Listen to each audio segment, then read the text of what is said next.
Imagine waking up to the chimes of church bells in a Tuscan village or the bustling Milan. You stroll in around 9 a.m.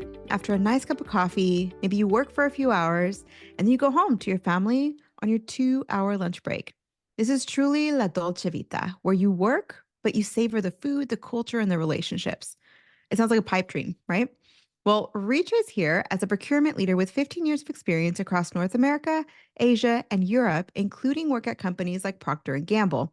And today she's here to help us dream about and even make international work a reality. Welcome, Richa. Thank you. Glad to be here. Yeah, I'm really excited to chat with you today because part of our conversation, actually, all of our conversation is really about considering the possibility that we can have a life in a culture and in a country that we really enjoy, but maybe don't currently live in. So, again, everyone in the US is not only looking for the culture and the life and how awesome it would be to feel like you're quote unquote on vacation every day, right? But we also want work life balance, which is more possible internationally sometimes than in the US corporate world. So, and this is how we first connected, right? That I saw that you lived in 6 different countries and have explored 25. Is that right? Yeah, now I've explored more than 50, but yeah, 6 countries lived in is correct. Oh my goodness, explored 50. Oh my gosh. So tell us about your journey. Yeah, so I grew up in India. I completed my engineering MBA there, and I started working there with Procter and Gamble. And I think, yeah, that's when I got really like interested in traveling to different places in Asia and Europe. And then I wanted a bit more. I wanted to live in Europe and, like experience that life more closely. And yeah, I just happened to have the right possibility in terms of the opportunity that I wanted to get the kind of exposure I needed at the time. And Procter and Gamble provided that and some great support. And yeah, after some great results that we delivered, and my dream of living in Europe became a reality. And yeah, there was a personal equation to it as well. My husband was moving to Paris to pursue his MBA. So there was a time that when we were like, in different countries. He was living in France, I was living in Belgium. Then he moved to Germany later on after his education. And yeah, that's how we got to experience 3 or 4 different locations over a span of 4 years in Europe. After that, I wanted to, after 4 years in Europe, I really enjoyed that aspect of that work-life balance and like living in beautiful places. And I was starting to miss that connection with family and old life and friends. And yeah, my brother lived in Canada and my parents were here as well. So we decided to come to Canada and find the best of both, like, have those international experiences as well as be closer to family and friends. So yeah, that's in a nutshell. Wow, you've really lived in so many different places, and you can see how it's not just your personal values, but also your work and also your family that Hmm. kind of helped you to explore all these different parts of the world. So, talk to us about going international for work. Like, if we were to live vicariously through you, talk us into going international. Yeah, I would love to actually. Yeah, it's like I know we all have this dream, that we're waking up in a beautiful land, exploring that, going in the trains in Europe, or at least I had that. Like, on my way to work, I used to come across beautiful towns in Germany, like lakes and mountains. And sometimes it felt like it was tough to get to work because I wanted to just get down somewhere and, just relax. And more than that, I think just exploring all of Europe, like Portugal and Croatia, then I think all of these Eastern European countries very close to the time of Christmas, So we took a trip to Vienna, Budapest, and I think one more Vienna, Budapest, and I'm struggling to remember the third one, but yeah, it was like in somewhere in that area, and it was so beautiful, like going to Christmas markets, trying to grab those different potato items, and having hot wine everywhere. And yeah, I think that was quite mesmerizing and going to theaters and operas and Paris and Vienna. That was quite an experience. So yeah, so fitting in work between all of that, and yes, work is a priority, but sometimes there's so much to explore and learn, and like that's also taking away, and that's the beauty of life in Europe. There's so much to explore. So I hope I've given you some ideas of what exactly that could look like. Yeah, absolutely. I think part of what caught my attention from what you mentioned right now is that you said we have to work. It's a part of life. So, of course, we want to do a great job while we're at work. But for those hours that we're not at work, what's the best possible way to experience the beauty in the world, right? And traveling seems to be a way that you've really optimized and capitalized on that time that you have that you're away from the office. Yeah, and life goes on pretty fast, especially like if you move to a different location, like you have this initial honeymoon period where everything is so beautiful and like you're totally engrossed in absorbing a new culture. And after a while, I think once you've experienced that change and you start missing part of your old life, and then there's this clash that you're trying to figure out what to change, what not to change, how to adapt in a totally different environment. So everyone I have spoken to over the years, they've all gone through that journey. It's pretty normal. That honeymoon phase is pretty normal. Then that plateau phase is pretty normal. Then it's after all of that that you adapt and absorb and adjust to a new life. So it's all a part of it.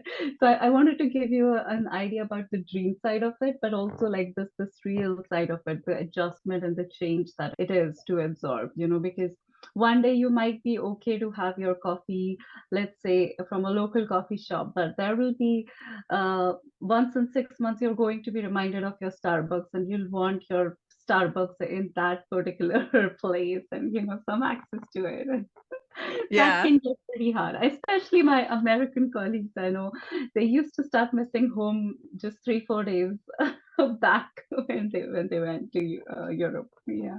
Yeah, right. There's a very big difference between I'm going to vacation here where, I kind of live here on my own terms, and then I'm going to full on live and work here where now I need to actually adjust to the terms of the Mm, culture in the country. yeah. So, we're definitely going to get a little bit more into that side, right? There's the dream of traveling the world or, seeing a new country.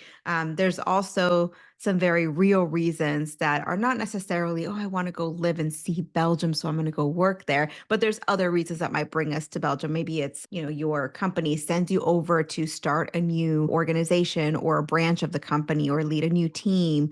So let's say now that you've completely convinced us. What is the first thing we need to think about when considering an international career search? So I think the first thing is always to think about what will you do when you get there? Because most of us will not have the luxury to spend a few years without earning anything. So yes, naturally, that's the first question. And sometimes when people have this option of their employer helping them make that switch, it's always helpful because it's easier to make that transition. The good thing about Europe is employers are, for some countries, pretty open to sponsoring visas. So I think it's good to also check which countries at that point when you're thinking which they are more open. So I remember in general in Netherlands, Ireland, Germany, these are places where it's relatively easier to get an entry and to, which have lots of jobs and lots of current expats there. So you have a community as well. And so I think it's important to understand the visa rules for your country with the country that you want to go to. So pick out 2 3 locations you're interested in, research about them, and then see what kind of industries are there, what kind of switch are you willing to make. Are you only looking at certain positions and certain industries, or are you open to experimenting, and what's available in these countries? So like I think Netherlands has a very good base of a lot of software companies, and I think also some oil companies. And Ireland is also quickly expanding, and Germany has lots of metal industries, lots of car manufacturer industries as well. So Mhm. yeah, so take your pick and then research about the visa, research about the options that you would like to explore. And the best part is that as long as you're being transparent in the interview process, a lot of employers would be open to sponsoring your visa for which could be about 2 to 3 years. And then there are Mm. countries like Germany which have relatively easier rules for becoming a permanent resident also for those who are looking for a longer term plan. So yeah, Mhm. that's in a nutshell. Yeah, that was super helpful. You talked about considering the culture and where you'd want to live and the communities. You talked about visas, right? It's not just picking a country and saying, I'm going to go there. It's getting the permission and what are the requirements. But then you also Mm, brought up if you're going to make a career change in a situation where your company isn't sending you, probably the mm, most important thing is to look at what industries are present and whether your career and mm, your goals for your career align with what is abundant in those areas. So that yeah. was really helpful. Let's say we've gone through some of those pieces and we're ready for more. If we move forward with this process, what are some of the logistical barriers or challenges that you think we'll need to watch out for? So that's a great question because this is where tell people that they know about the language and culture on a holistic level in the previous step, but this is where they need to get into a lot of depth into it. So I think language, as far as visa is concerned, is not the biggest barrier because all of the countries have their visa regulations clearly listed on the right resources on their website. It's available in English and other languages. Where language becomes a challenge is when you're in a country and you're trying to get in touch with certain people. And that's where I believe the way to get around that is to be in touch with expat communities. And a good way to do that is there are lots of groups on Facebook, which used to be pretty active when I lived there, and expat groups. And I think now also they remain active, and there's some on Instagram as well where people post this kind of information for expats to be aware of. And culture is actually going to be a challenge throughout the process from the beginning to the end. It's about understanding something which may seem very different from what are familiar with. So for example, I think the communication style might seem quite direct, and it might also seem quite indirect depending on the country that you're interacting with. And sometimes I feel like there's a lot of emphasis on describing feelings here in North America, whereas certain other cultures, it's very different. The level of like fully understanding who you're talking to and what they're thinking is not always so apparent. And then yeah, the communication style is, let's say, there's something called a culture parameter. And yeah, the communication, let's say if it's considered a straight line, there's one end of it is, let's say, US, which is super direct, and Canada is also similar. And the other spectrum of it is some of the Asian cultures where the communication is super indirect. Europe kind of lies somewhere in the middle, most of the European countries. So yes, there's some distance to navigate in terms of communication. And I think the way to think about it is that both sides have pros and cons. Like direct communication has some pros and it also has some cons. Sometimes you're not like sure how your message is perceived. You're just sharing what you want to share and you're not like fully understanding that. And that's the benefit of indirect. You can be quite mindful in how you say that and leave it to the other person's judgment. But the downside is sometimes the other person might not get what you're trying to say. So yeah, those are some of the nitty gritties where I see people getting frustrated early in the process itself. And the way around that is just saying that, okay, this is how people do things there, accepting it and making peace with it. Yeah, I think what you're doing is you're digging deeper into it's not just the language, it's a way of being that's different. It's a way of communicating. So while you might translate the words you want to say, the message you are sending could be completely different. It could actually be offensive when you intended to be forthcoming, or it could be seen as improper, or maybe you don't get your point across. If you're coming from, you talked about the parameter, right? If you're coming from a more Yeah, discreet yeah, communication style or communication yeah. culture to one that's more direct, that Mhm. also lends itself for a lot of interpersonal miscommunications. So I can understand that. So you've got these things to think about, right? We talked so far about culture, about industries, about the visa situation, which of course is a whole other world.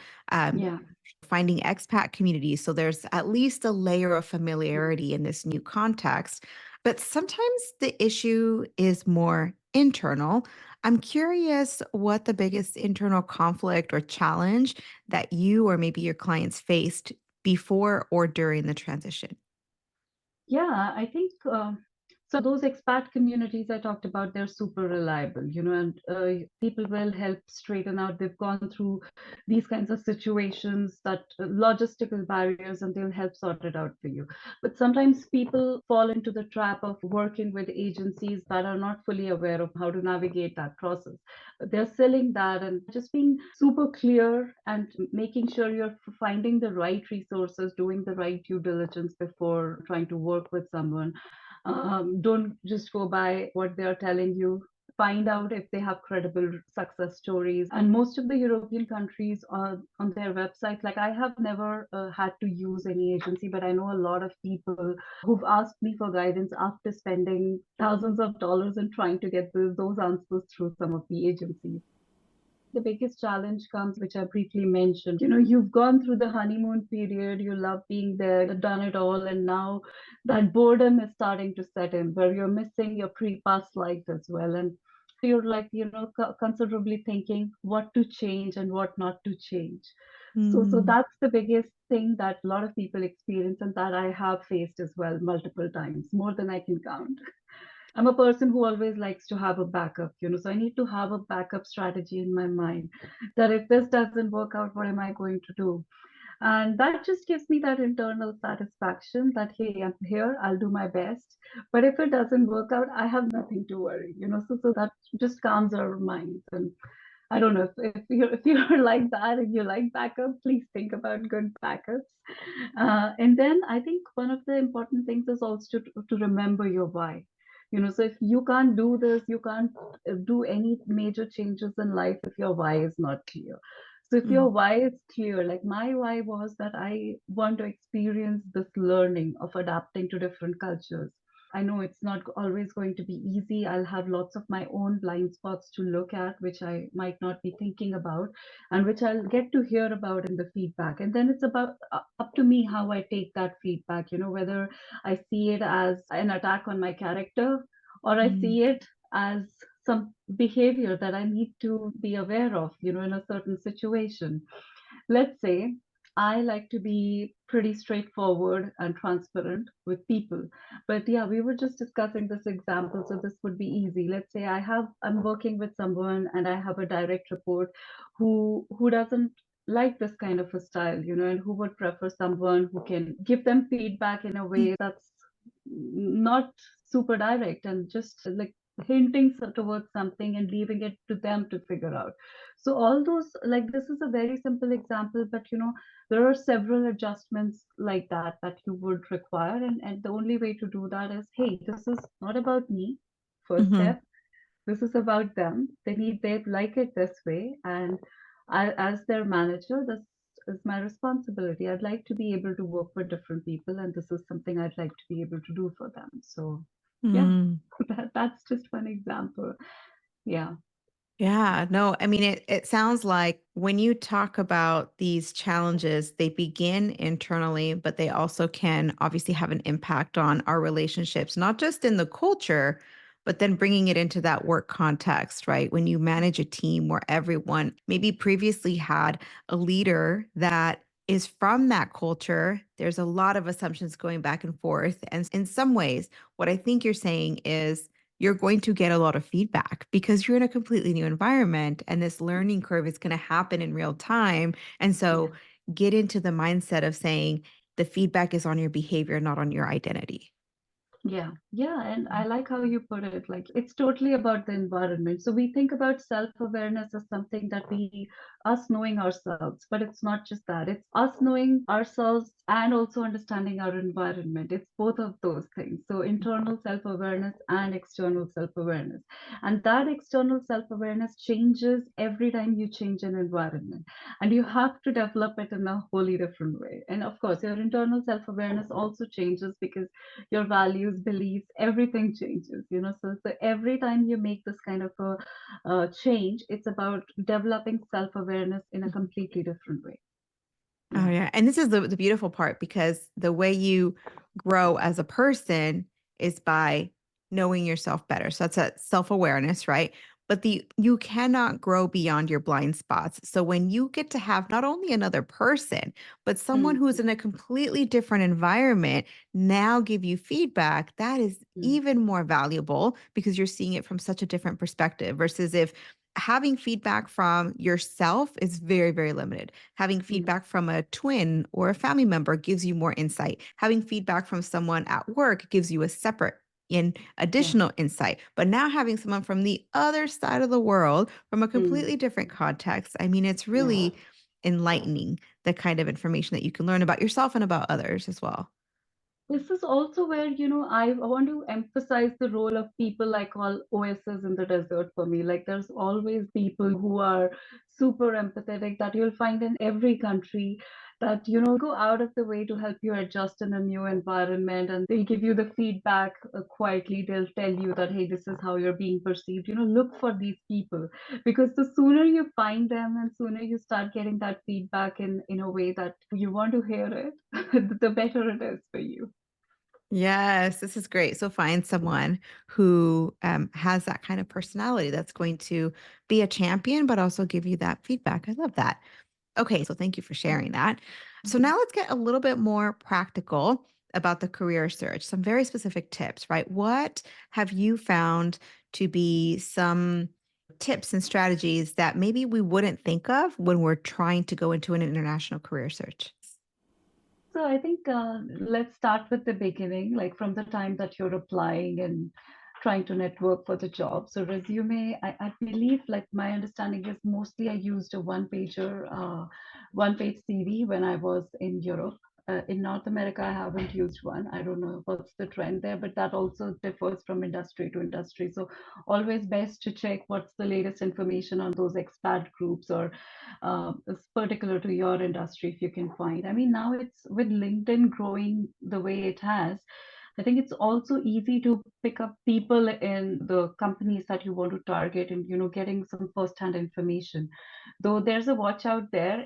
People in Europe think very differently about networking, and it's very different here because I feel like there's this way that we network here in North America that hey, we were open to sending those cold calling emails and say that hey, this is what I liked about your profile, and I'd like to get on a coffee chat virtually, and that's great, but it's just different there, so that's why I'm saying that the communities, again, the expat community is a big help because they've gone through that multiple times. They know that how that changes life, and they are open to having those coffee chats. So, like, being careful who you pick and choose, and yeah, like what their preferences could be. A lot of Americans there, especially in Germany, that I remember that I met. So yes, you know who to reach out to. And then I think the interview process is quite formal there. It's quite long as well. Generally, it takes 6 to 8 months on an average with every company. And I think me and my husband, between the two of us, we've done this for more than 15 countries. There was a time when we were trying to explore which country do we both come in together. So so yeah, I got this experience in a lot of other countries as well. And this 6 to 8 months is a huge timeline to build and very different from what people might be used to here. Uh, yeah, and yeah, so networking is different, resume is slightly different, interviews are going to be more formal, the process can be longer. And then, yeah, I think there's the other aspect about titles and the roles. So I think you get great learning, you get great work-life balance, you get many opportunities.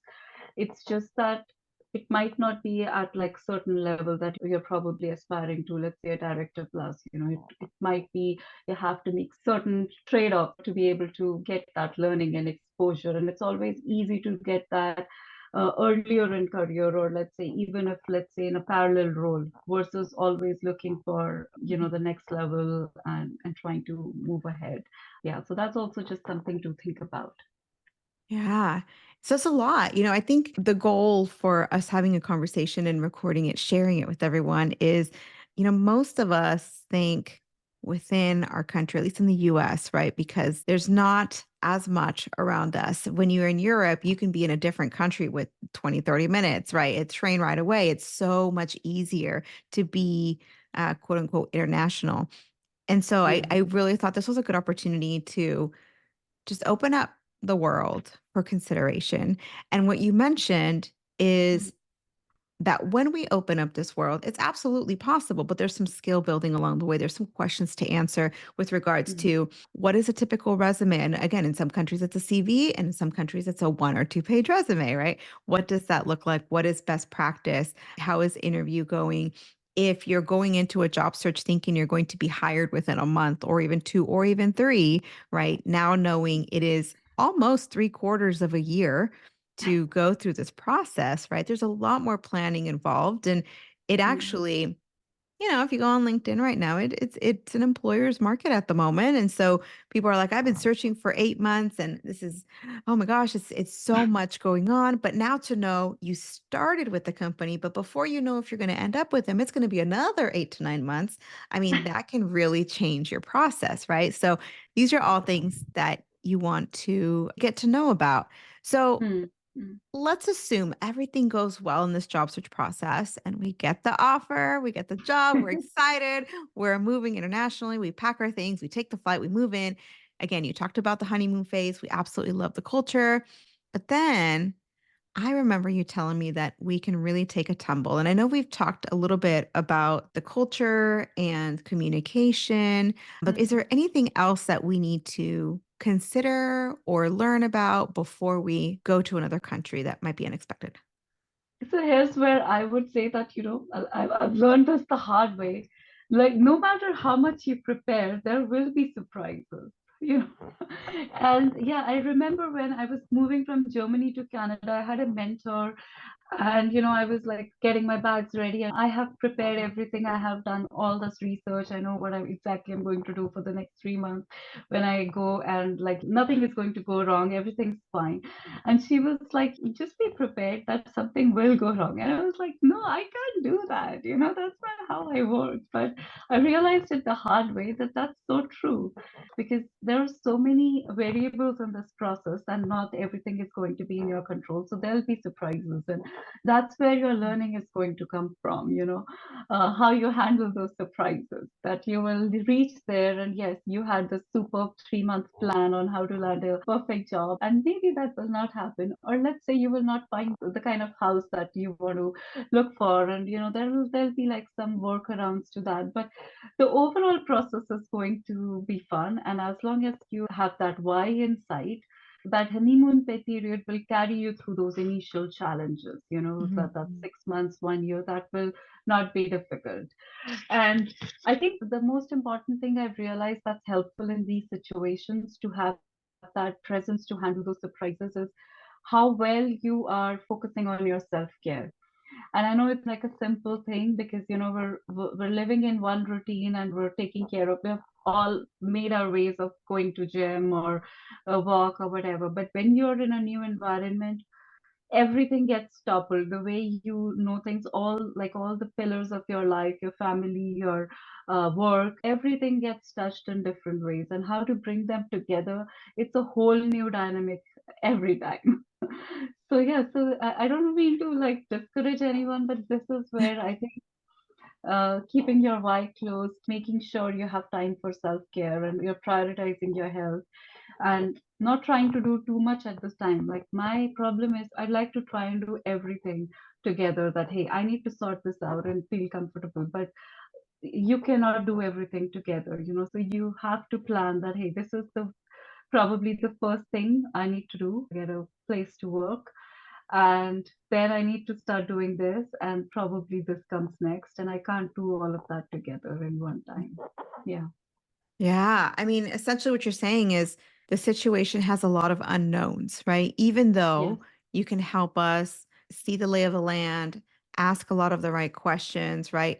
Mm. Mm. Ultimately, the truth of the matter is that this is going to be an adventure, an experiment in some ways. And Yes. the sooner you and I, all of us really can get into the mindset that we need margin in our lives so that we make room for those unknown and unexpected things, we'll be able to Mm. have not just the energy, but the mental clarity and the emotional space to handle and be resilient through those bumpy situations.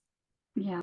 Yeah, Mm, that's true. That's how I have learned it. That now I like to prepare as much as I can, but and that's also like coach. I always tell them that there are going to be things outside your control, and that's going to happen. It's about how you embrace that whole journey. Yeah. mm. Thank you for that. Well, we've really taken a trip around the world with you, if you will. And so you may have sparked the travel bug for some of us, and we may want to learn even more, maybe in our specific context. So, what are some resources that you can point us to? Where can we get started, whether working with you or just generally speaking, learning about the international career moves? Mhm. Yeah, sure. I'm happy to help with that. In my case specifically, what helped me a lot in Germany, I remember, was this Lean In group that you must be familiar with, Sheryl Sandberg's Lean In organization. And they were pretty active in a lot of places in Europe. And this community was a lifesaver in terms of adapting to a whole new culture. So if you're a part of their team, they will help give you a picture of everything that you might require, whether it's related to work or non-work. And most of the community members, like there were some locals, but it was heavily expat community. So that became like my source of inspiration, and also like people who made it super easy for me to adjust once I left PNG. Like when I was working with PNG, it was my organization whose resources I can rely on. So yeah, so any means that you can find, you can learn about, always explore that. I haven't seen Lean In as active in Canada, but it was, I know from a lot of friends that it's quite active in almost all of the European locations. So specifically for women, make the most of that. And then these FB and Instagram and LinkedIn groups, find out, all of them will not be great or active, but wherever you can get information about your industry or the kind of work that you're looking for, that could be super helpful. Where I like to help people specifically is helping the transition once they have their job, because I feel like once people make up their mind and they start looking, there are plenty of resources they can find to get a job. But after they get a job and they're there, that's another whole transition. And I didn't get any information about that. And there was not a lot of help available. So it was like learning through experience, learning the hard way. But I tried to put a little ebook together about it about 1 year ago, which has been quite well received on a lot of people. It's a free ebook that I provide to people, so that just anyone who's making that transition, they know some of the things and how to work on them more specifically. So like we talked about culture, but like what parameters under culture can you think about, and how to adjust your style and make it a habit. So all of these things I go into depth in that ebook, and it's an 18-page ebook. I wanted to keep it very concise, and what I do is I let people read that and then come to me with specific questions or challenges that they are facing, and yeah, I like guiding people through that. Very cool. So this resource is not just, when you get a job, come check out this resource. It's actually a resource that if you're curious about what it would be like, this might be a good starting point even to just sort of anticipate what it would be like to help you make the decision of whether or not this is a good option for you, assuming that you're not being sent by your company, right? Assuming that this is a decision you have Mhm. decided to make an international career move. That ebook sounds like it would be a really great resource. Okay. Final thought. I'm so curious. You've been all over the world. What's for you the most beautiful place that you have lived in? Oh, most beautiful, I would say for me, it's Bonn in Germany. There was a nice, quiet town, like I think about 30 minutes away from Cologne. Uh, so yeah, that was really beautiful, peaceful. We lived right by the Rhine River, so when we felt like we can go boating, and we had like about 5 or 6 kilometers of landscape just right next to the river, some animals and a Japanese garden and things like that. So yeah, that was like my Zen place. Oh, that sounds beautiful. Okay. Thank And you. so You now reminded you me of it. really, I it's hadn't I hadn't thought of that in a few months. Yeah. oh, good. Well, it sounds like a beautiful place. I love it. So that's the most beautiful place you've worked, you've lived in. Is there a place that you have your eyes on now that you want to live in or you want to visit that you haven't yet? Since you've been in so many countries, right? Yeah, I think that now living wise, I don't have like a lot of goals there. It's probably where, let's say, life or opportunity takes me, and I'm open to that always. But yeah, I think I really want to visit Machu Picchu in Peru. That's like top of my list. And also, I'm greedy, so New Zealand and and are also pretty high on my list. You said Machu Picchu, New Zealand, and where else? Japan. I Oh, haven't been Japan. to Japan yet. Okay. Machu Picchu, New Zealand, and What about Japan. you? I'm curious to know your answer as well to this question. You know what? I went to Europe a while back. It was a beautiful trip. I mean, we went to Germany and London and Paris and Mm, Switzerland, so many places.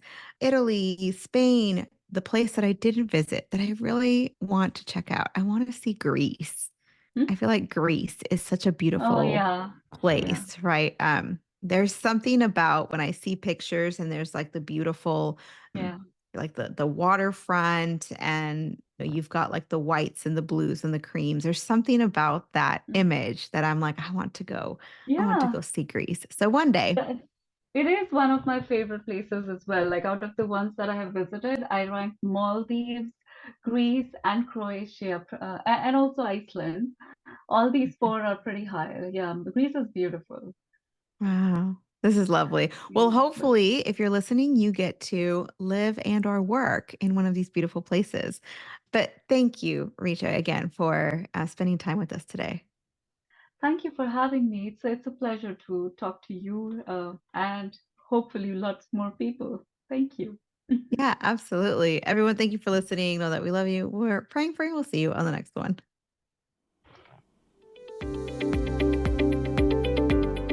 Hey, thanks for listening. I really appreciate you spending time with me today. If you found this episode helpful, please tap the 5-star review on the show's homepage in your podcast app. It would absolutely make my day, and it helps others discover the Uncommon Career Podcast. Now, to download your free career resources and learn how I help seasoned professionals land amazing offers in as little as 90 days, click on the link in the description or go to theuncommoncareer.com. Thanks again, and I'll see you on the next one.